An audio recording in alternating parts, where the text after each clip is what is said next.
turn now to a 12 News exclusive. So we have confirmed that a Tucson felon was detained, questioned, and then released as part of this investigation last week. Now we're hearing from his attorney, who denies he has any involvement in this high-profile abduction.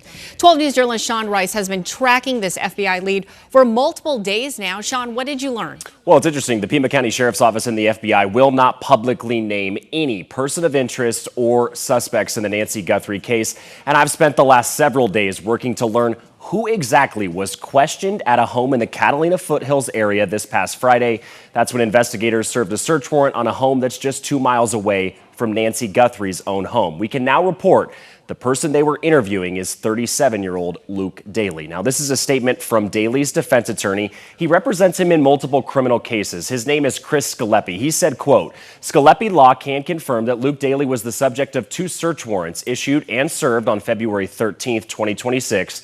Mr. Daley and his mother were both detained by law enforcement while those search warrants were being executed. Neither Mr. Daley nor his mother were arrested in connection to this case or any other. Mr. Daley has no link whatsoever to Nancy Guthrie and has no information related to her kidnapping. Like the entire Tucson community, both Mr. Daley and his mother are hopeful that Nancy will be returned to her family unharmed," end quote.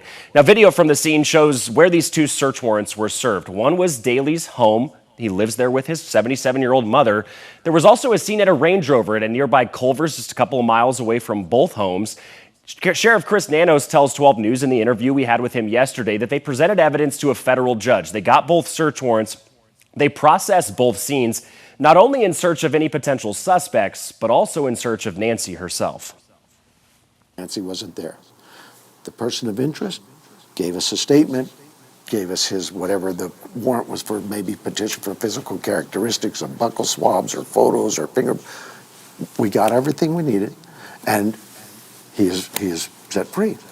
Now, does that mean he's not a suspect any longer? No, we'll do our work. We've got evidence to process from the home. What if we find Nancy's DNA in that home?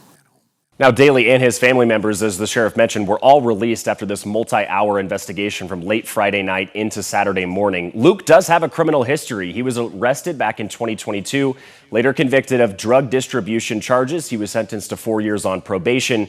He was arrested again last year in early 2025 in possession of both fentanyl and a gun. His probation officer filed a petition to revoke his probation, but a judge allowed him to remain on the streets. They continued his probation, and he was not sent to the Pima County Jail.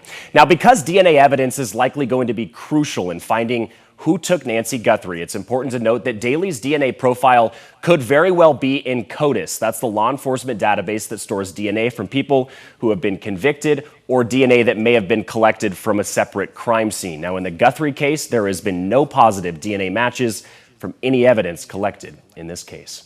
Sean Rice, 12 News.